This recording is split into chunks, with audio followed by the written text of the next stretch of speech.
ngathi uthatha mapha amazwi ungawathatha amazwi kumuntu ongaganile nawe sibiyi ungawathatha amazwi kuthina esingaganiwe ayikho into esizokutshela yona thina esingaganiwe ngoba sazi ngokugana futhi asinawo umlando wokugana ukuthi umuntu mayeganiwe kwenzakalani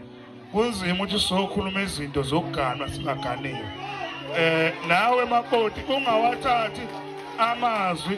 noma ngathi umuntu umngani wakho kangakanani uma engaganile ungawathatha amazwi umuntu ongaganile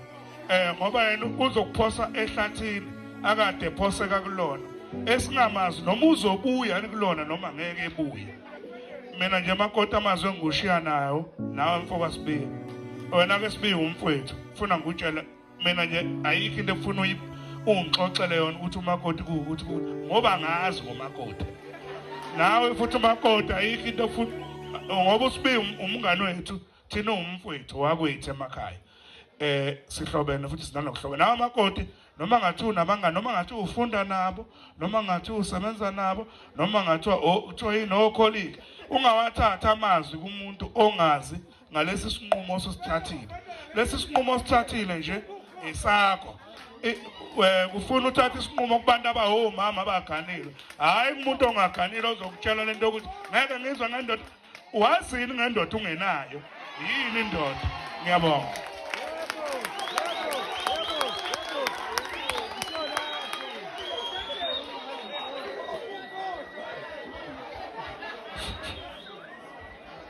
angisazi ngathi le ndoda ngathi siyikhulume konke bafethu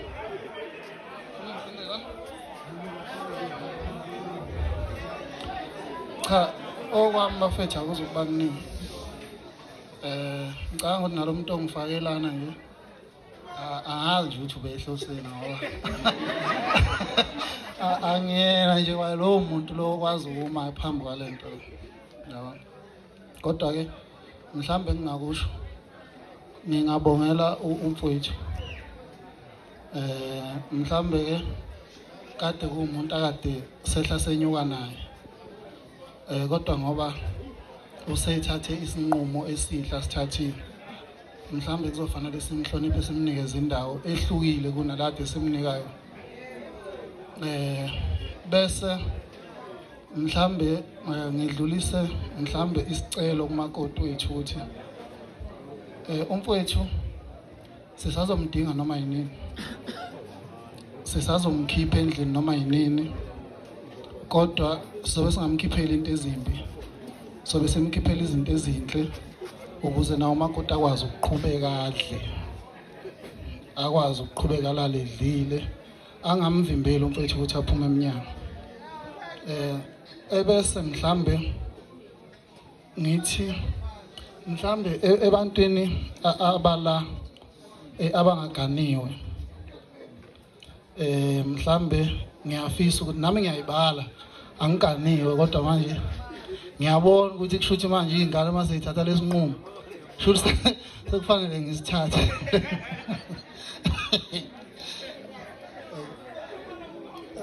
so bengizothi ngiyacela nje ukuthi kubafethu bonke ithina kuzoba abafethu abasilamayo sikukhuthalele lokho okwenziwa umfowethu